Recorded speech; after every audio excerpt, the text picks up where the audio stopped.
everybody. Welcome to this month's episode of Obscure Animation. This is the podcast where we like to give a shout out and talk about underappreciated, underrated, obscure, little known, all those different kind of things for animated films. It's a lot of fun, and I'm excited to talk about this month's movie, although it will showcase my very poor pronunciation of French name. So. And I'm no help either, Rach. So I'm Rachel. Stanford is here with me because every month. Yes.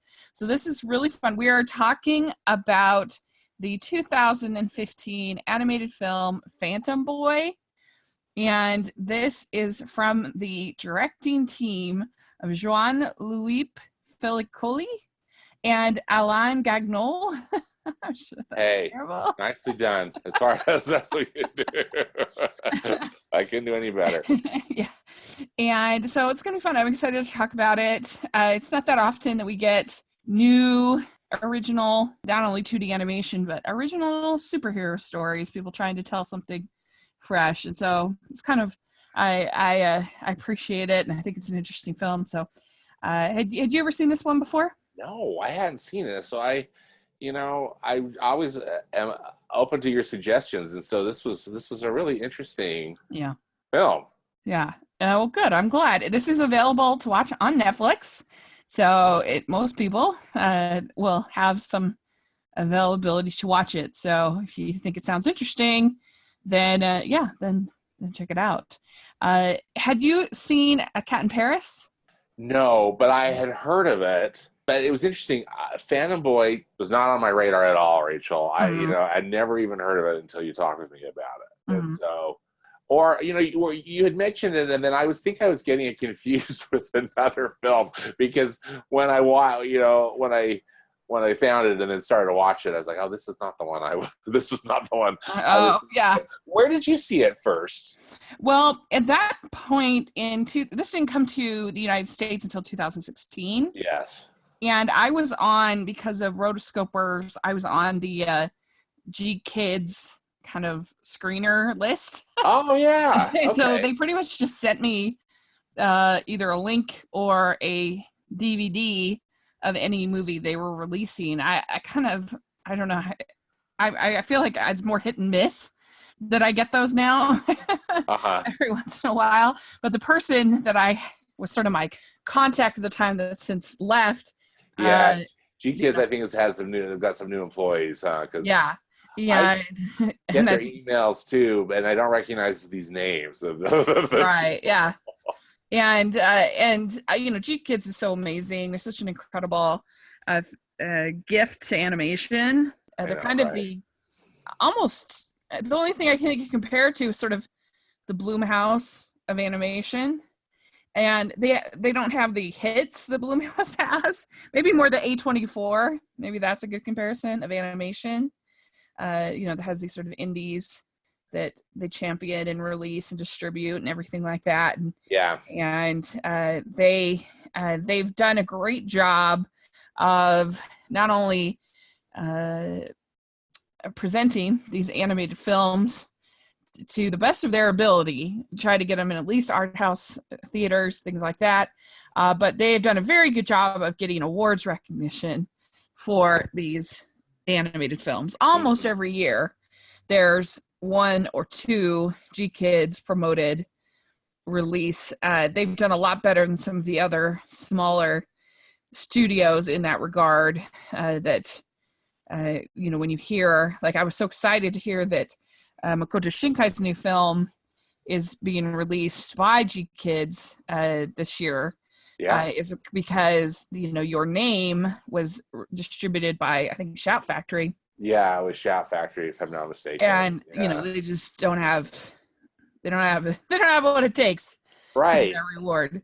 And you look at what G-Kids is doing, how now that they do the North American distribution for all Studio Ghibli films now too. Yeah. And they've put together that fantastic Ghibli Film Festival, that's going again this year, where they're working with Fathom Events, and you can see both the Japanese, in Japanese as well as the English dub different nights. I mean, it's so cool. I really admire what GKIDS does. Totally with you. Yeah, we should all be grateful, us animation I fans. know, right? There's quite a few that we've talked about on this podcast that have been GKIDS releases. And so that's how I first watched it, was through them. And so I did a review for Rotoscopers, and I did a review on my channel. So I can put a link to those. I really try to pay attention, to releases that are coming, at least to our market, Rachel. And I just, maybe this showed up briefly, like with the Salt Lake Film Society or something. Yeah. But I never remember even. No, I think it actually was only here for one weekend. I vaguely remember, that it was just in and out, even here. So in Salt Lake, we're very fortunate to be here because they do have the Salt Lake Film Society, because of, I think, the Tumbleweeds Film Festival, and because the Salt Lake Utah Film Center, Salt Lake Film Society, is in charge of Sundance Family. And so I think those two things kind of keep them. They have these indie animated films in theater, in the Broadway theater and at the Tower Theater, that I think a similar size city, most of them wouldn't have. Yeah, they wouldn't have it. So we're lucky. We're very fortunate. Yeah. And so, this film, it's by these two French animators, Jean-Loup Villequioldi and Alain Gagnol. And they'd been nominated for Academy Award for A Cat in Paris. And A Cat in Paris is a lovely movie. And I think it is honestly one of the most, one of the most refreshing portrayals of sort of the stress and the life of a single mother. Like, I liked the fact that because they're always portrayed as these sort of perfect women who are just these champions, and they do incredible things. There's no doubt about that. These single moms, but I just really appreciated how the mother in Cat in Paris is like a really flawed woman. Mm-hmm. She is not a very good mother, but she's trying really hard, so you feel sympathy for her. But she's just completely overwhelmed by sort of her need for revenge for the death of her husband, who was also her partner as a police officer, and the mob kind of took him out. And so she's like kind of obsessed with investigating this mobster who killed her husband, named Victor Costa, and there ends up becoming this cat burglar who becomes involved, and there's this really good mystery. And so you can see some of those kind of elements also in Phantom Boy. Yeah, Phantom Boy, definitely. Yeah, and it has a similar visual style as well. It kind of feels like sort of Cubanism, kind of very geometric, very the use of shadows, the use of that they have in this. And I think it's probably better than this, but I think they both have things to appreciate. So well, I need to check that one out for sure too. Yeah, I think I'm not sure if Cat in Paris is on Netflix, but it's definitely worth a rental if it's not. Okay. So what were your overall thoughts watching Phantom Boy? What did you think? Well, again, it really had, I thought, a European sensibility to it, both in animation style and just and tone.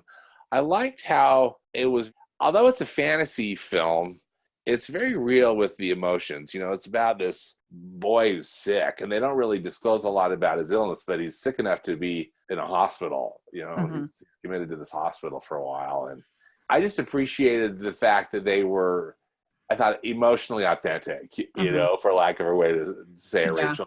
But also that it was quite fanciful in the way it was going to go, a combination of fantasy and true life, because the criminal element was a bit, kind of gangster movie to type, but still, I thought they kept it interesting enough and enough grounded in reality that you could kind of buy it, even though, again, it's a very fanciful movie too.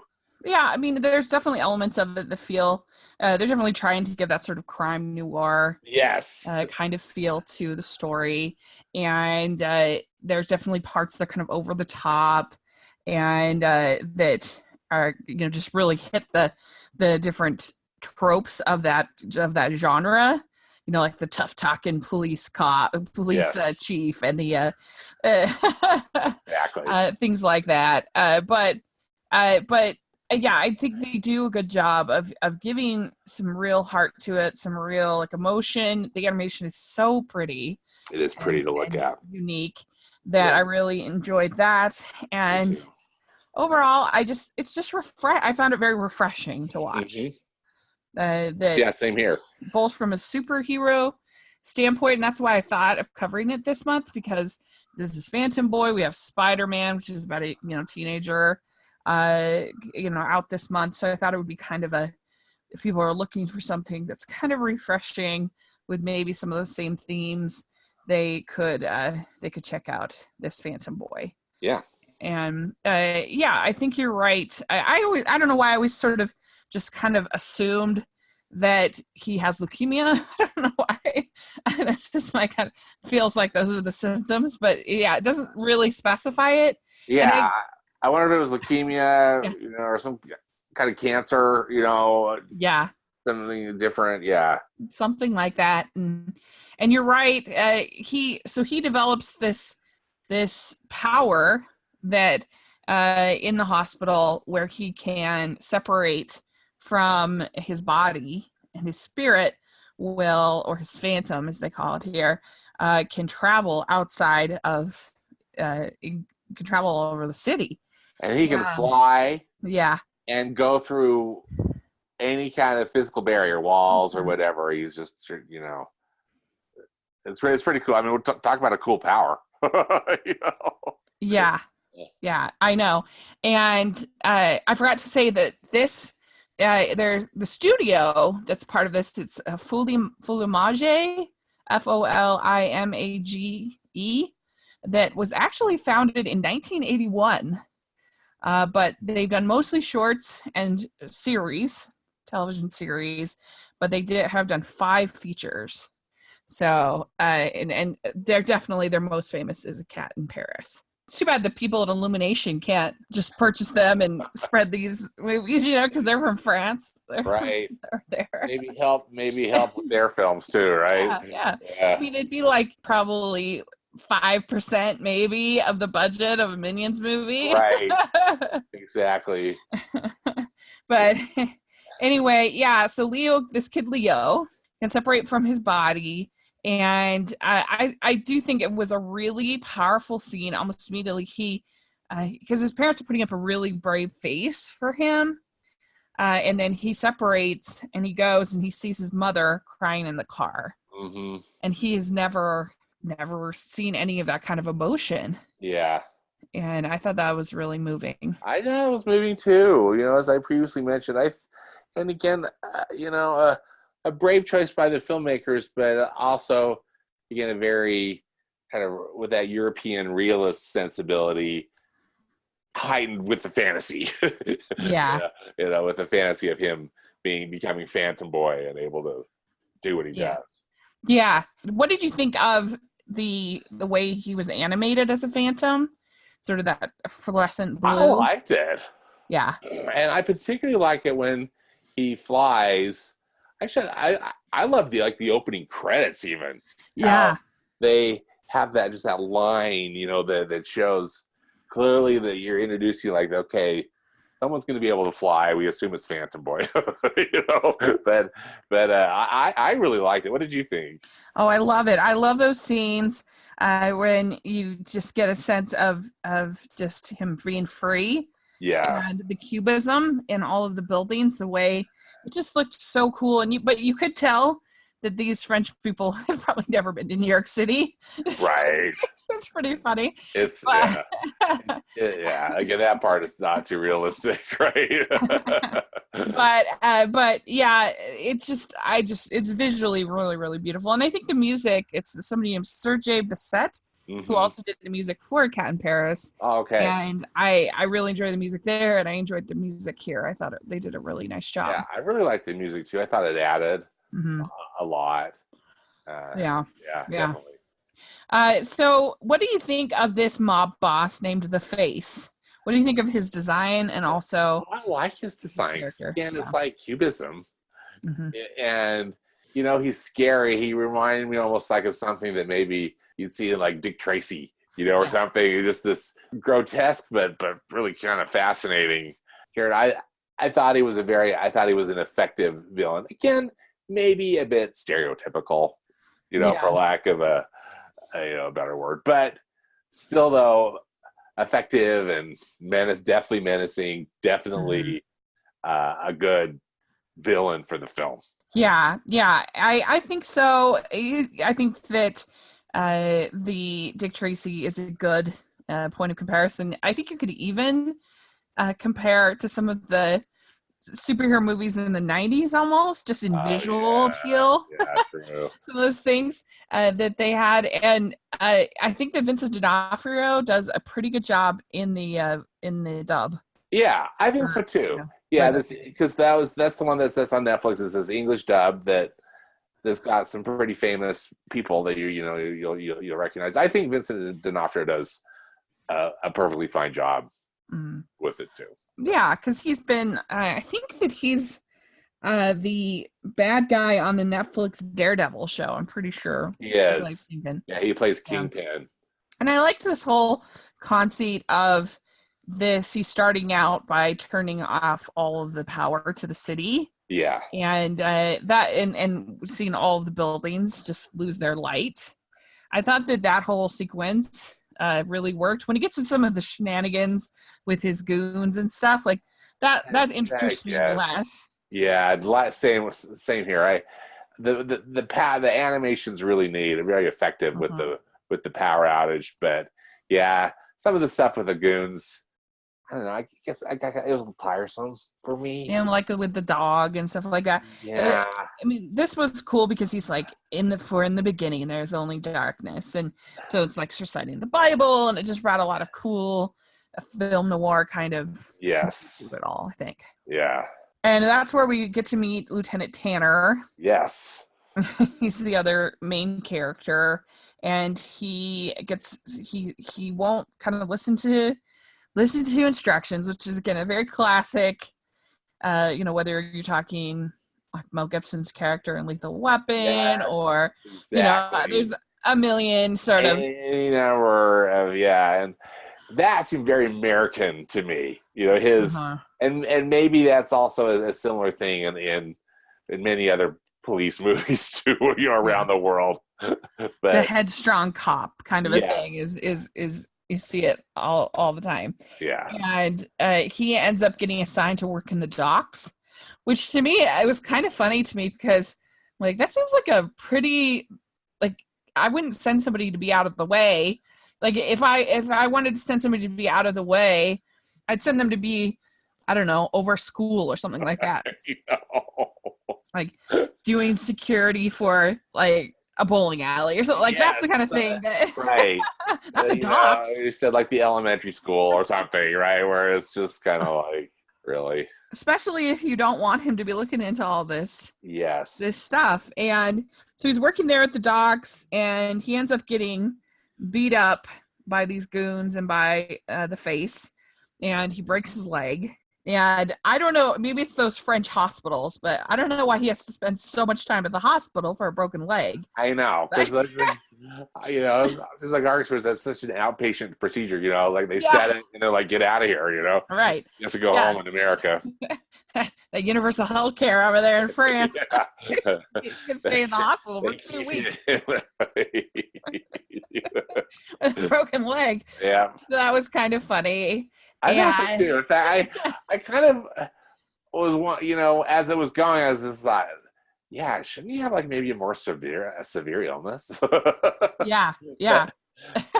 given that Phantom Boy, he's pretty sick. Yeah. And the Face tells the sheriff, he says that he wants $1 billion or he's going to release a computer virus that's going to take over the city. And I actually think billion's probably a little low when you're talking taking over all of New York City. Yeah, it is a little. Yeah, I hear you. I was thinking the same thing. Even because this was only made, or was released in 2015, right? Like, if it were 30 years ago or something, maybe that might. Yeah, I mean that's small. Given the $1 billion, I mean, come on, we're getting like what? We're getting into the $1 trillion in our national debt. Yeah, so no problem. But yeah, I mean, I do think that people have to be really careful. Still doing this kind of terrorism in New York City's. I mean, it's almost 20 years since 9/11, but it still feels raw to me. It still does. I know. Yeah, I know. And maybe it always will be, since we lived through it, even though we weren't there, but we were in our country, and still, and I always have thoughts and feelings about that too. Regardless, even if it's this animated movie from France, it still brings up kind of. Well, whenever I see, like if I'm watching When Harry Met Sally or something like that, and I see the images, it always just breaks my heart of the Twin Towers, and of course this didn't have that, but for something that's being approached kind of silly as far as terrorism, they have to be careful. Yes, I think. Yeah. So I wasn't offended or anything, but I wasn't either. And again, I'm just thinking, it's France, and also because the way we were, we had commented too, just about the animation and some of this other stuff, kind of the ransom money or not, whatever he's trying to get them to give him and stuff. So when Tanner gets to the hospital, he has an experience out of body with Leo, and he is the only one of all the different people that I guess he's done this with that actually remembers the next day that this happened. Everybody else evidently forgets. Yeah, they forget. And so, and Leo knows that he can only go so far for so long. He actually can go, I think, as far as he wants. He just has to be back. He has to be back within a certain time period. There's a big time constraint. Otherwise, he'll die. Right? Isn't that? He'll die. And so he gets very excited. He wants to be friends with Tanner, and they end up, working on this case of. They get involved because there's this woman named Mary. And what did you think about Mary? Mary is an interesting character.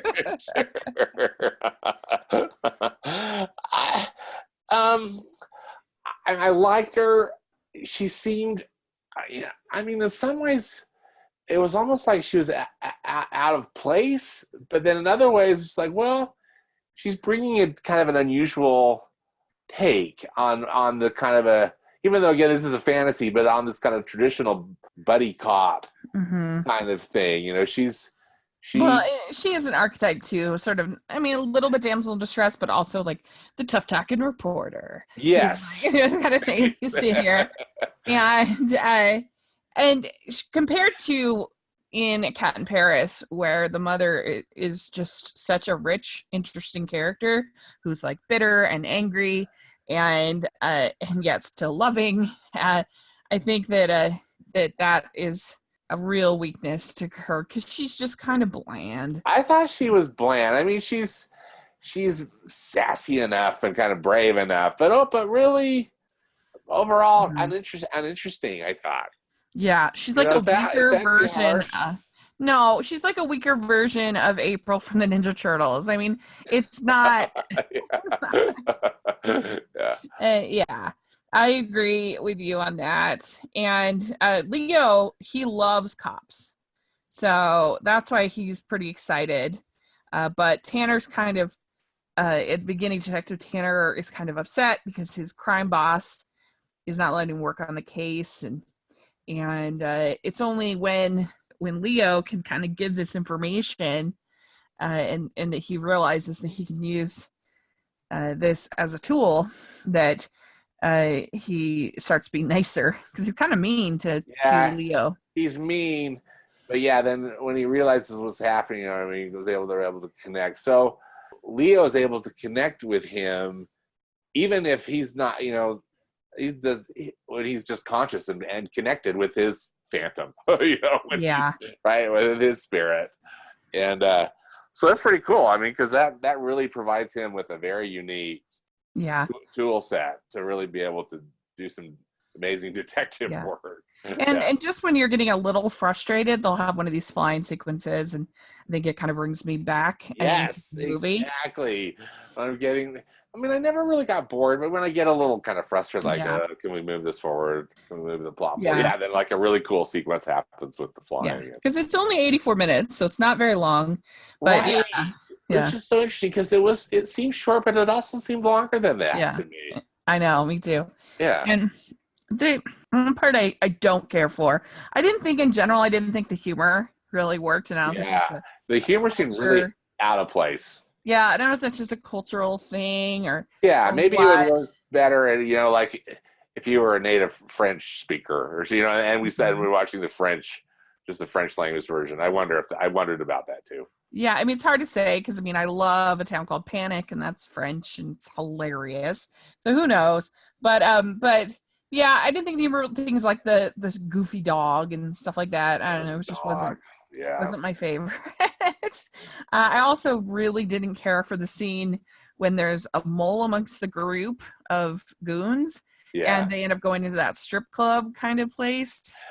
Which, again, that was a little jarring, because I'm thinking, this is like a kid's movie. A child protagonist. A family movie, and they're going to a strip club? Like, what?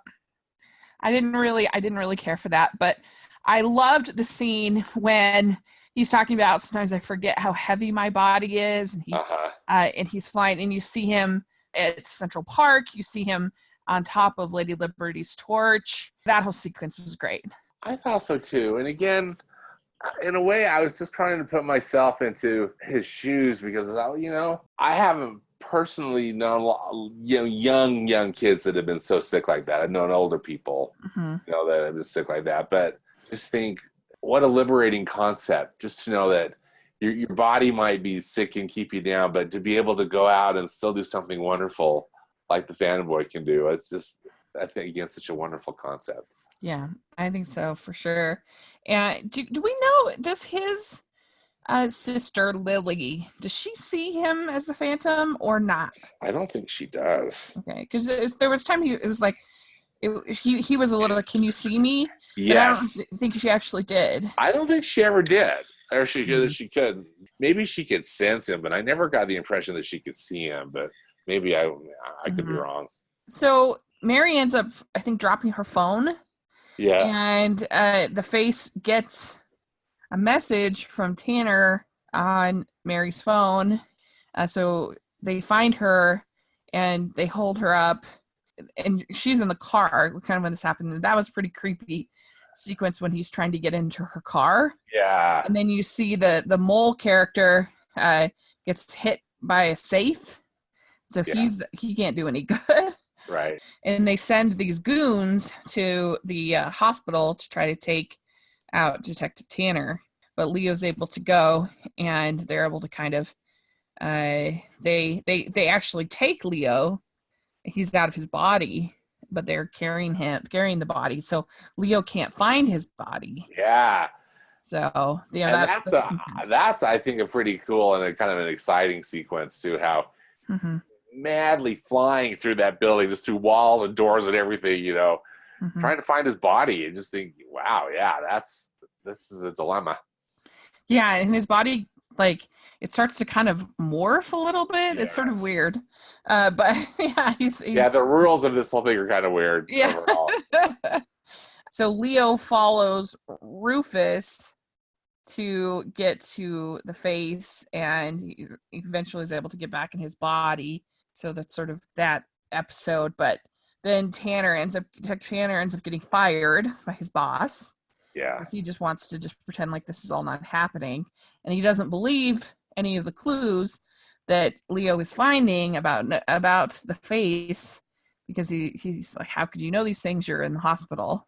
And so, it's pretty fun, pretty interesting. And then also, Leo is there with Mary, and after he finds the face, he's there with Mary, because Mary's trying to get out of the they're out of the shipyards or whatever, and so Tanner is telling the directions on how to get out of the shipyard, because Leo is there by her, but he doesn't know. So I don't know. It's pretty well done. I thought that was really ultimately like the best use of teamwork, with them. I really like that sequence a lot. Yeah, it was good, and they create tension. I think the music helps a lot. The animation helps a lot. Yes, and so it works well.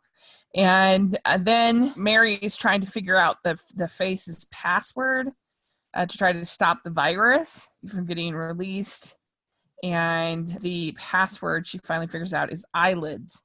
I forgot to write that down. I'm trying to remember how. What was their logical, procession through that? I can't remember. It makes sense, right? I mean, it makes sense. But she's on a boat at that point, and she's trying to figure out the password on the boat. The face is like attacking the boat. It's like exploding. So anyway, they're just trying to build up tension for everything that is happening. And meanwhile, Leo is fading.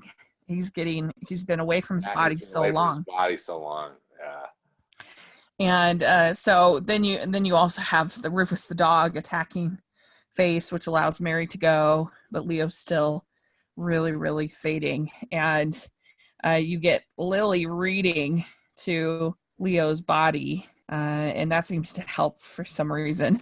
Yeah. Things happening. And he ends up coming back, and they're able to capture the face and the goons and everything like that. Yes, justice prevails. Justice prevails, yeah.